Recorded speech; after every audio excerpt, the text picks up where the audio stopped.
ఈరోజు బిందు మాధవ్ గారి మొహం మీద ఆల్మోస్ట్ ఒక పర్సన్ బాటిల్తో మొహం మీద నీళ్లు కొట్టే స్టేజ్కి వెళ్ళింది ఒక డిస్కషన్. అసలు ఇంత అవ్వడానికి ఎందుకు రీజన్ అయింది, ఏం జరిగింది ఎపిసోడ్ మొత్తంలో, ఇతను కాకుండా ఇంకెవరెవరు వచ్చారు మనం చూద్దాం. వీడియో అయితే ఎండ్ వరకు స్కిప్ చేయకుండా చూడండి, అప్పుడే మీకు ఒక ఐడియా వస్తుంది. Okay, so first contestant start చేద్దాం. ఈరోజు వచ్చిన ఫస్ట్ కంటెస్టెంట్ పేరు లక్ష్మీ దీపక్ సేనాపతి. ఈ లక్ష్మీ దీపక్ సేనాపతి అనే ఆయన రావడమే రై రై రారా సాంగ్కి డాన్స్ చేసుకుంటూ వచ్చాడు. తర్వాత ఆయన చెప్తూ వచ్చాడనమాట, 2021 ముందు తను ఒక ఫ్యాట్ కిడ్, అందరూ తనని బాగా మాక్ చేస్తూ ఉండేవాళ్ళు, నాకు చాలా కష్టంగా ఉండేది. సో నేను క్రికెట్ బాగా ఆడేవాడు, నాకు క్రికెట్ అంటే పిచ్చి, cricket is a part of my life. కానీ ఒకరోజు నేను గేమ్ ఆడడానికి వెళ్ళినప్పుడు నా రైట్ లెగ్ బాగా పెయిన్ రావడం స్టార్ట్ అయింది.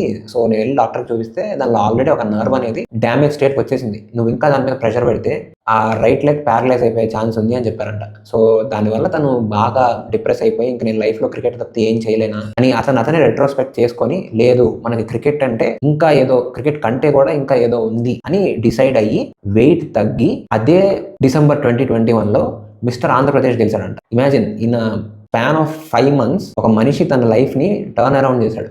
From being a fat kid ఇప్పుడు తను 2021లో మిస్టర్ ఆంధ్రప్రదేశ్లో గెలిచాడు. Not a joke. ఇంటర్నేషనల్ మ్యాగజైన్స్లో ఫీచర్ అయ్యాదని చెప్పాడు. ఇప్పుడు తనకి వెయిట్ తగ్గడం వల్ల he was also able to dance again. So dance కూడా వేయగలను అని ప్రూవ్ చేసుకున్నాడు. అడిగారు అనమాట, నీకు కోపం వస్తుందా అంటే, లేదు చాలా తక్కువే, ఇదివరకు బాగా వచ్చేది, బట్ లైఫ్ నాకు నేర్పిన లెసన్స్ వల్ల ఇప్పుడు అంత రావట్లేదు, అది గ్రాడ్యువల్గా చాలా తగ్గిపోయింది అని అడిగితే, ఆ బిందు మాధవ్ గారు అంటే, ఎవరినైనా కొట్టావా ఇప్పటి వరకు అంటే, కొట్టాను, నేను క్రికెట్ ఆడే టైంలో ఎదురు పర్సన్ నన్ను స్లెడ్ చేస్తూ ఉన్నాడు, ఆపోజిట్ టీం పర్సన్ నన్ను స్లెడ్ చేస్తూ ఉన్నాడు, నార్మల్ స్లెడ్జింగ్ వరకు ఓకే, బట్ నా ఫ్యామిలీ మీదకి వచ్చేసరికి నేను తట్టుకోలేక ఐ పంచ్ టీమ్ అని చెప్పాడు. This is the most important part ఈ అబ్బాయి దానిలో. సో నీకు నీ జుట్టు అంటే ఇష్టం కదా అని చెప్పి ఆయనకు ఒక ట్రిమ్మర్ ఇచ్చారు. ట్రిమ్మర్ ఇస్తే, ఈ జుట్టు కట్ చేసుకుంటావా అంటే, లేదు నేను జుట్టు కట్ చేసుకోలేను అన్నాడు. సో ఇక్కడ ప్రాబ్లం ఏమొచ్చిందంటే, తనకి ఆల్రెడీ నువ్వేం చేయలేవు అని రాయమంటే నేను నా మీసము గడ్డము కట్ చేసుకోలేను అని రాశాడు. కానీ ఇప్పుడు ఇక్కడ అడిగితే జుట్టు కట్ చేసుకోలేను అన్నాడు. సో ఇక్కడ ఒక చిన్న మ్యానిపులేషన్ చేయడానికి ట్రై చేశాడు, కొంచెం తెలివి వాడి మ్యానిపులేషన్ చేయడానికి ట్రై చేశాడు. తను ఏమనుకున్నాడంటే, ఇప్పుడు కనుక మనం మీసం గడ్డం తీయలేను అని రాస్తే వాళ్ళు మీసం గడ్డం తీయమని అడుగుతారు, మనకి తీయడం ఈజీ అనుకుని అది రాశాడు. కానీ తను అనుకున్నది దానికి బ్యాక్ ఫైర్ అయ్యి, సో ఈ మ్యానిపులేషన్ ఆర్ మైండ్ గేమ్ అనేది వాళ్ళకి అక్కడ అర్థమయ్యి, ఇవన్నీ ఇక్కడ వర్కౌట్ అవ్వు, ఇది బిగ్ బాస్ అగ్ని పరీక్ష అని ఏదో చెప్పి కొంచెం ఒక క్లాస్ తీసుకున్నారు లైట్గా. తర్వాత బిందు మాధవ్ గారు రెడ్ ఇచ్చారు, ఎందుకంటే ఈ ట్రై టు మ్యానిపులేట్ అని. అవదీప్ గారు గ్రీన్ ఇచ్చారు, ఎందుకు అంటే కనీసం ఏదో మైండ్ గేమ్ ఆడి నువ్వు ఏదో ట్రై చేసావు, చూద్దాం అనుకుంటున్నాను నిన్ను అని ఆయన గ్రీన్ ఇచ్చారు. అభిజిత్ గారు ఏమో రెడ్ ఇచ్చారు, సేమ్ రీజన్ బిందు మాధవ్ చెప్పింది, మమ్మల్ని మ్యానిపులేట్ చేయడానికి ట్రై చేస్తున్నావా, లేదంటే నువ్వే అలా ఏదో అవుతున్నావా అన్న కాన్సెప్ట్లో మాట్లాడారు. ఇంత చెప్పి రెడ్ ఇచ్చారు. అట్లీస్ట్ 1 వచ్చింది కాబట్టి ఇప్పుడు ఆయన హోల్డ్లోకి వెళ్ళాడు. సో ఇతను అయిపోయిన తర్వాత సెకండ్ కంటెస్టెంట్ ఆఫ్ టుడే అపూర్వ అని ఖమ్మం నుంచి వచ్చారు. ఈవిడ యాక్చువల్గా honestly speaking initial first 1 minute అందరి అటెన్షన్ అయితే గ్రాప్ చేసేసింది ఈవిడ. సో ఆవిడ వచ్చింది, ఆవిడ గురించి కానీ అగ్ని పరీక్ష గురించి కానీ ఎన్ని చాలా కామికల్ వేలో చెప్పి అందరినీ తెగ నవ్విచ్చేసింది అనమాట. ఈవెన్ నేను కూడా టీవీ చూసేటప్పుడు ఆవిడ మాట్లాడుతున్నంతసేపు ఫెల్ట్ వెరీ ఫన్నీ, చాలా స్పాంటేనియస్గా ఉంది. తను ఏదో స్క్రిప్ట్ రాసుకొని వచ్చి చేశాను అన్న కాన్సెప్ట్లో లేకుండా అక్కడికక్కడ she able to spin out jokes like this. So అంతా చూసారు. ఇంకా అమ్మాయి చేసిన చూసి నవదీప్ గారు అయితే ఇమీడియట్గా గ్రీన్ ఇచ్చేసారు. He was not even asking anything, డైరెక్ట్గా లేచి గ్రీన్ ఇచ్చేసారు. తర్వాత తన గురించి ఏంటి అని చెప్పింది. తన గురించి ఏంటి అంటే, తను మిస్ గ్రాండ్ తెలంగాణ 2025 గెలిచిందంట.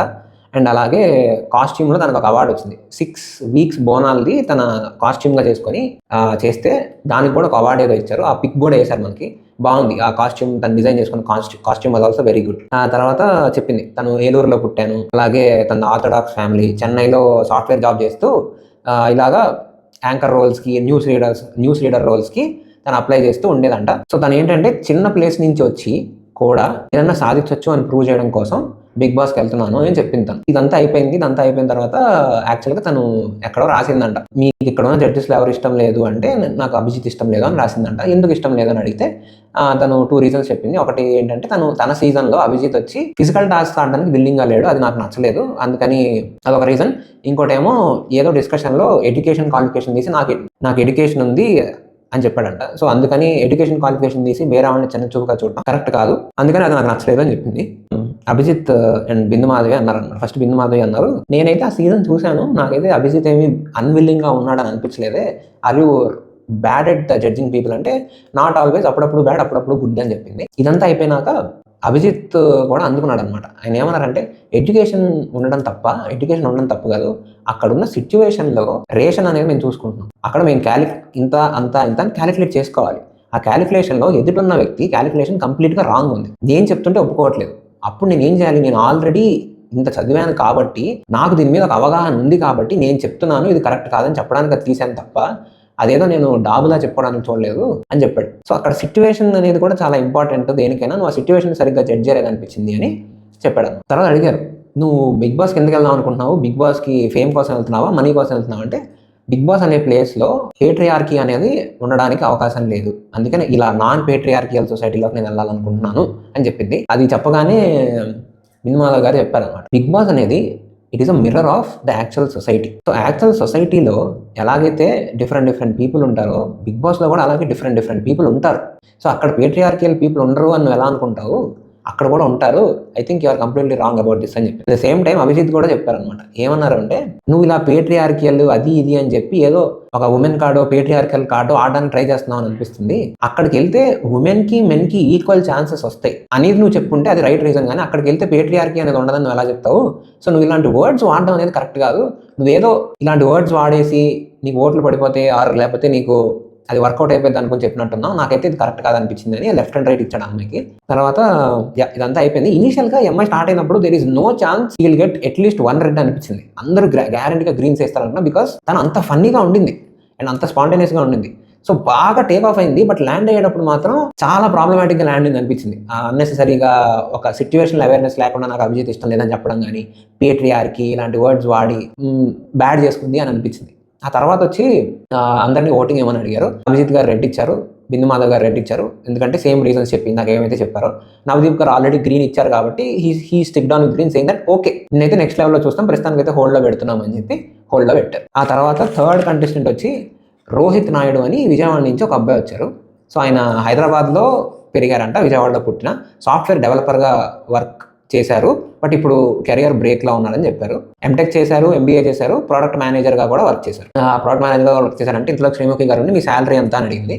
అడిగితే నేను శాలరీ చెప్పలేను అన్నాడు. శాలరీ ఎందుకు చెప్పలేవు, నీ జీవితాన్ని ఇక్కడ పెట్టడానికి వచ్చినాడు, నీ శాలరీ ఇక్కడ పెట్టలేవు అంటే అభిజిత్ అందుకని వాళ్ళకేవో నాన్ డిస్క్లోజబుల్ అగ్రిమెంట్స్ అవన్నీ ఉంటాయి, సో అలా చెప్పలేరని చెప్పి కొంచెం సటిల్గా దాన్ని ఏం చేశారనమాట. అడిగారు, నీకు బాధలు ఏమైనా ఉన్నాయంటే ఉన్నాయి, ఎందుకు బాధలు ఉన్నాయి అని అడిగితే, నేను చిన్నప్పుడు ఫాదర్ 6th స్టాండర్డ్లో ఉన్నప్పుడు ఫాదర్ మమ్మల్ని వదిలేసి వెళ్ళిపోయారు, ఇంటికి ఒక పిల్లర్ లాగా ఉండాల్సిన ఫాదర్ వదిలేసి వెళ్ళిపోతే ఎవరికైనా టెరిబుల్ లైఫ్ ఉంటుంది కదా. మా అమ్మగారు టీచర్గా పనిచేస్తూ నన్ను మా చెల్లిని ఫీడ్ చేశారు. కొన్నిసార్లు నేను మా అమ్మగారు మాత్రం తినకుండా మా చెల్లి కోసం దాచి మా చెల్లిని ఫీడ్ చేసేవాళ్ళం. అలాంటి పొజిషన్ నుంచి ఇప్పుడు we are at a better position అని చెప్పుకుంటూ వచ్చాడు. నువ్వు ఎందుకు బిగ్ బాస్లోకి వెళ్దాం అనుకుంటున్నావు అని అడిగితే, నేను బిగ్ బాస్ ఫ్యాన్ని, నేను చాలా సీజన్స్ చూసాను, చిన్నప్పటి నుంచి చూస్తూనే ఉన్నాను, నాకు బిగ్ బాస్లోకి వచ్చి షోని ఎంజాయ్ చేయాలనిపిస్తుంది, అందుకని నేను బిగ్ బాస్కి వద్దాం అనుకుంటున్నాను.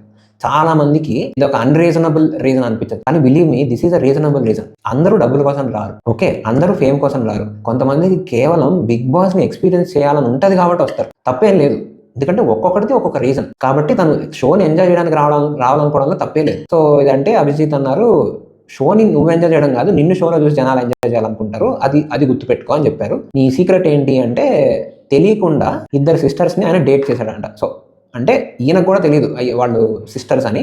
సో ఒకరితో బ్రేకప్ అయిపోయినాక ఇంకొకరిని తెలియకుండా డేట్ చేశాడంట. సో బట్ ఇది తెలుసుకున్నాక వాళ్ళిద్దరి దగ్గరికి వెళ్ళి ఈ ask for an apology. So ఇదంతా విన్నాక అనిపించింది is a very good natured guy, అలా కూల్గా కామ్గా అంతా డీల్ చేయడానికి ఈ వాజ్ రెడీ. సో ఇంతలోకి బిందుమాధవ్ గారు పిలిచి 2 స్వీట్స్ పెట్టారు అతనికి. స్వీట్స్ పెట్టి అసలు ఇంకో గ్యాప్ లేకుండా ఆ గ్లాస్లోనో బాటిల్లోనో ఉన్న నీళ్లు తీసి ఆయన మొహం మీద పెట్టారు. ఈవెన్ నేను కూడా షాక్ అయ్యి, అసలు అక్కడ ఏం జరుగుతుంది అర్థం కాక. కానీ ఆ అబ్బాయి దాన్ని కూడా చాలా క్యాజువల్గా చాలా కామ్గా డీల్ చేశాడు. విచిత్రం ఏంటంటే, అంత కామ్గా డీల్ చేస్తే బిందుమాధవ్ గారు ఏమన్నారంటే, నీకు నువ్వే స్టాండ్ తీసుకోవట్లేదు, ఇంకా నేను లాభాలు ఎలా పంపిస్తాను.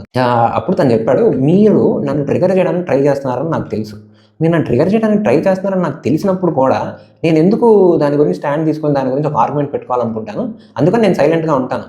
మీరు ఎందుకు నీళ్లు కొట్టాలనుకుంటున్నారనే విషయాన్ని నేను తెలుసుకోవాలనుకుంటాను తప్ప నేను కూడా మీలాగే రియాక్ట్ అయితే ఏంటి యూజ్ అన్నాడు. ఐడియల్లీ ప్రాక్టికల్గా ఆలోచించే వాళ్ళ థాట్ ప్రాసెస్ ఎప్పుడు ఇంతే ఉంటుంది.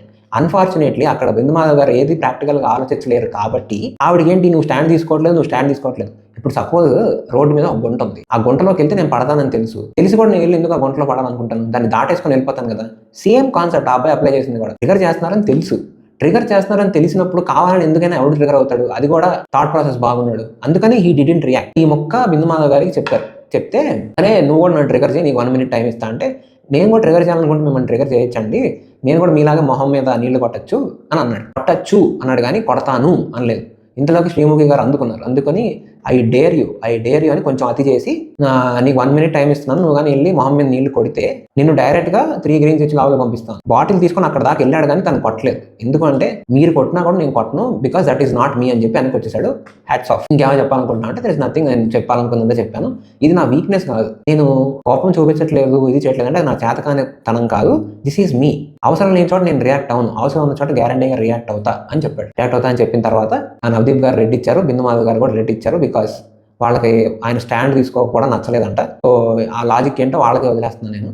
తర్వాత అభిజిత్ గారు స్టేజ్ మీదకి వచ్చి ఆ రోహిత్ అనే అబ్బాయిని భుజం మీద తట్టి హీ సెడ్, లైఫ్లో నిన్ను చాలా మంది ప్రతిదానికి రియాక్ట్ అవ్వాలి, అదవ్వాలి, ఇదవ్వాలని ఎక్స్పెక్ట్ చేస్తారు, రిస్ట్రెయింట్ ఉండకుండా ఉండాలని ఎక్స్పెక్ట్ చేస్తారు, కానీ నువ్వు ఆ పొజిషన్లో కూడా రిస్ట్రెయింట్ అనేది ఉంది, అది ఉండాలి, ఆ మనిషికి అది ఎప్పుడైనా ఉండాలి, ఆ ఆలోచన తత్వం అనేది ఉండాలి అని చెప్పి నువ్వు మారకు, ఇలానే ఉండు అని చెప్పి వెళ్ళి గ్రీన్ ఇచ్చాను. అదే చెప్తున్నా, మంచిగా ఉండడం అనేది చేతకానితనం కాదు, it is a trait that చాలా మంది ప్రొసెస్ చేయలేరు దాన్ని. సో జనాలకి ఏంటి అంటే మంచిగా ఉండేవాళ్ళు అంటే చిరాకు, అరే నేను మంచిగా ఉండలేనే, వీడు మాత్రం అట్లా మంచిగా ఉండగలుగుతున్నారని. That is the whole problem with Bindu Madhav గారు. సో ఇతను అయిపోయినాక గౌరీ త్రినేత్ర అని ఒక ఆవిడ కూచిపూడి డ్యాన్స్ వేసుకుంటూ వచ్చాక తను content creator, MBA first year చదువుతున్నానని చెప్పారు. తన్ని ఒక సీక్రెట్ చెప్పమన్నారు. సో తను స్టార్ట్ చేయడం ఎలా స్టార్ట్ చేసిందంటే, ఈరోజు నేను మీ అందరికీ ఒక సీక్రెట్ చెప్తున్నాను, ఇది కేవలం మా ఇంట్లో తప్ప ఇంకెవ్వరికీ తెలియదు ఈ సీక్రెట్ అని చెప్పుకుంటూ వచ్చారు. ఏంటి అంటే తను ట్రాన్స్జెండర్, తను అబ్బాయిగా పుట్టారు, బట్ ఇంటర్ ఫస్ట్ ఇయర్లో తను she has more feminine qualities అని తను తెలుసుకొని డబ్బులు పెట్టి ఆపరేషన్ చేసుకొని షీ బికమ్ ట్రాన్స్జెండర్. ఈ మొక్క ఎవరికీ తెలియదు అని చెప్పింది అనమాట ఆవిడ. బట్ ఇక్కడ ఆవిడ చెప్పిన దానిలో స్టోరీ అతకట్లేదు, ఎందుకంటే కాసేపు ఏమో ఇది ఎవరికీ తెలియదు అందుకే మీకు చెప్తున్నాను, ఇక్కడ ఇది పెద్ద సీక్రెట్ అంటది. తర్వాత ఏమో నేను ఎగ్జామ్స్కి వెళ్ళినప్పుడు నన్ను అందరూ గేల్ చేసేవాళ్ళు, అది చేసేవాళ్ళు, నా టీచర్స్ గేల్ చేసేవాళ్ళు, స్టూడెంట్స్ గేల్ చేసేవాళ్ళు, అంత చుట్టూ ఉన్న వాళ్ళు కూడా గేల్ చేసేవాళ్ళు అని చెప్తుంది. మరి ఎవరికి తెలియకపోతే ఎలా గేల్ చేస్తారు, చేయరు కదా. తను చెప్పిన స్టోరీనే అక్కడ అతకలేదు, ఏదో మనని ఇలా గేల్ చేశారు అని చెప్తే కొంచెం ఫీల్ అయిపోయి సెలెక్ట్ చేసేస్తారు అన్న దానిలో అట్లా చెప్పారేమో ఆవిడ. బట్ అదైతే అక్కడ వర్కౌట్ అవ్వలేదు, ఈజీగా దొరికిపోయింది అనిపించింది ఆవిడైతే ఆ పాయింట్. ఎస్, సో అక్కడ నవదీప్ గారు చెప్పేశారు ఆల్రెడీ మీరు ఫేక్ చేస్తున్నారు అనిపిస్తుంది, మీరు చెప్పే దానిలో కొంచెం ప్రాబ్లం ఉంది అని చెప్పి చెప్పారు. సో ఆల్రెడీ 2 ట్రాన్స్జెండర్స్ ఇదివరకు బిగ్ బాస్కి వచ్చారు, వాళ్ళ మీద నీ ఒపీనియన్ ఏంటి అంటే, ప్రియాంక సింగ్ అనే ఆవిడ గురించి కొంచెం సేపు మాట్లాడి ఆవిడ నాకు ఇన్స్పిరేషన్ అని చెప్పింది. నవదీప్ గారు రెడ్ ఇచ్చారు, బిందు మాధవ్ గారు కూడా రెడ్ ఇచ్చారు, ఎందుకంటే ఆవిడ she is not being completely honest అనిపించింది, నాకు కూడా అనిపించింది ఆ ముక్క. అభిజిత్ గ్రీన్ ఇచ్చారు. ఎందుకు అభిజిత్ గ్రీన్ ఇచ్చారు అంటే, అందరికీ ఒక సెకండ్ ఛాన్స్ అనేది ఇంపార్టెంట్ అనేది అభిజిత్ చెప్పిన రీజన్. దీని తర్వాత వైట్ గోల్డ్ ఉంది కదా, ఈ వైట్ గోల్డ్ దానిలో నుంచి కొంతమంది వచ్చారు. ఈ వైట్ గోల్డ్ దానిలో నుంచి వచ్చిన కొంతమంది వచ్చిన వాళ్ళంతా సెలెక్ట్ అయ్యారు. బట్ అన్ఫార్చునేట్లీ వాళ్ళు ఎందుకు సెలెక్ట్ అయ్యారు, వాళ్ళకి స్క్రీన్ స్పేస్ అనేది లేదు. వాళ్ళకి స్క్రీన్ స్పేస్ ఇవ్వకపోతే ఎలాగా, మనకు మాత్రం ఎట్లా తెలుస్తుంది. రేపు వాళ్ళు నెక్స్ట్ రౌండ్లోకి వెళ్ళి ఒకవేళ ఒక పాయింట్ దాకా వెళ్ళారనుకోండి, మనం ఓటింగ్ వేయాలి కదా, ఓటింగ్ వేయాలన్నప్పుడు వీళ్ళకి స్క్రీన్ స్పేస్ అనేది ఇవ్వకపోతే మనకి ఎట్లా తెలుస్తుంది. దిస్ ఇస్ వెరీ అన్ఫేర్ అనిపించింది. అందరికీ ఇస్తే అందరికీ ఈక్వల్ ఆపర్చునిటీస్ ఇవ్వాలి, లేదంటే ఎవరికి ఇవ్వకూడదు. ఇప్పుడు ఆల్ 3 రెడ్స్ వచ్చిన వాళ్ళని చూపించినప్పుడు ఒక గ్రీన్ వచ్చిన వాళ్ళని చూపించడానికి ఏంటి నొప్పి. 5th పర్సన్ వచ్చి బాగి తుల్లూరి అని ఒక ఆవిడ వచ్చారు. ఈవిడ వచ్చినప్పటి నుంచి ఆవిడ స్లాంగ్ కానీ అది కానీ ఫుల్లీ ఫన్నీ అనమాట. నేనైతే ఎపిసోడ్లో ఈవిడ థింగ్ని ఫుల్గా ఎంజాయ్ చేశాను. సో ఆవిడ చెప్పారు, ఆవిడ మ్యారీడ్, కావల్ నుంచి వచ్చారు, 2014లో మదర్ చనిపోయారు, ఆ తర్వాత యాక్టింగ్ అంటే ఇంట్రెస్ట్ ఉంది, ఒక 9 years ప్రేమించుకున్నాక తన భర్తని పెళ్లి చేసుకున్నారు, మీరు మీ హస్బెండ్తో యాక్ట్ చేయండి అని చెప్పి నవదీప్ గారిని పిలిచి కొద్దిసేపు అక్కడ ఫన్ జనరేట్ చేయడానికి ట్రై చేశారనమాట. తర్వాత నువ్వు చేపలమ్ము, సో ఇప్పుడు శ్రీముఖి గారు వచ్చి నీ దగ్గర చేపలు కొనుక్కుంటారు, కానీ ఏమైనా ఇంతలోకి మీ ఆయన ఫోన్ చేసి నేను 4 రోజుల తర్వాత ఇంటికి వచ్చాను, నాకు చేపల పులుసు వండి పెట్టాడు. ఇప్పుడు నువ్వు అమ్మేసిన చేపల్ని శ్రీముఖి గారి దగ్గర తీసుకోవాలి, ఎలా తీసుకుంటావు. She did a fantastic job. అది చేసినంత సేపు కూడా చాలా కామికల్గా నవ్వుచ్చేలాగా అంతా బాగా చేశారు ఆవిడైతే. సో ఇదంతా అయిపోయినాక ఆవిడ కాంటెంట్ క్రియేటర్. ఆవిడ ఎందుకు బిగ్ బాస్కి రావాలనుకుంటున్నాను అంటే, షీ వాంటెడ్ టు ప్రూవ్ అంట, ఎంత చిన్న ప్లేస్ నుంచి వచ్చినా ఏదో ఒకటి సాధించగలను అని ప్రూవ్ చేయాలనుకుంటున్నాను, అందుకని నేను బిగ్ బాస్కి రావాలనుకుంటున్నాను అని చెప్పింది ఆవిడ. సో తర్వాత వాళ్ళ ఆయనకి లవ్ ఎక్స్ప్రెస్ చేయమన్నారు, నువ్వు ఎలా ఎక్స్ప్రెస్ చేస్తావో చెయ్యి అని అభిజిత్ గారు చెప్పారు. నేనేమనుకున్నా, ఆవిడ చెప్తూ ఎమోషనల్ అయ్యి ఏడ్చి కొంచెం ఆ డ్రామా అనేది క్రియేట్ అయింది అనుకున్నా, కానీ అక్కడ కూడా ఆవిడ ఛాన్స్ తీసుకోలేదు. అది చెప్పేటప్పుడు కూడా she made sure everybody enjoyed it. Abhijit garu green ఇచ్చారు, బిందు మాధవి గారు గ్రీన్ ఇచ్చారు, నవదీప్ గారు మాత్రం రెడ్ ఇచ్చారు. ఎందుకు రెడ్ ఇచ్చారు నవదీప్ గారు అని అంటే, ఇప్పటిదాకా వచ్చిన వాళ్ళలో మీరు కూడా చాలా ఈక్వల్గా ఉన్నారు, కానీ అంత ఈక్వల్గా ఉన్నప్పుడు మిమ్మల్ని మాత్రం డైరెక్ట్గా టాప్ 15 పంపించి వాళ్ళని హోల్డ్లో పెట్టడం కరెక్ట్ కాదు, వాళ్ళని కూడా న్యాయం చేయడానికి మీకు రెడ్ ఇచ్చి మిమ్మల్ని హోల్డ్లో పెట్టి నెక్స్ట్ దానికి తీసుకెళ్తున్నామని చెప్పారు. ఎపిసోడ్ అయితే ఎండ్ అయింది. నాకైతే ఈ ఎపిసోడ్లో రోహిత్ అనే అబ్బాయి, ఈ బాగి తుళ్ళేరి అనే అమ్మాయి చాలా బాగా నచ్చారు. ఇలాంటి మరిన్ని రివ్యూస్ కోసం ఛానల్ని అయితే ఫస్ట్ సబ్స్క్రైబ్ చేసి పెట్టుకోండి, వీడియోని అయితే లైక్ చేయండి, లైక్ చేసి కింద మీకు ఎవరు నచ్చారో కామెంట్ చేయండి. Thank you.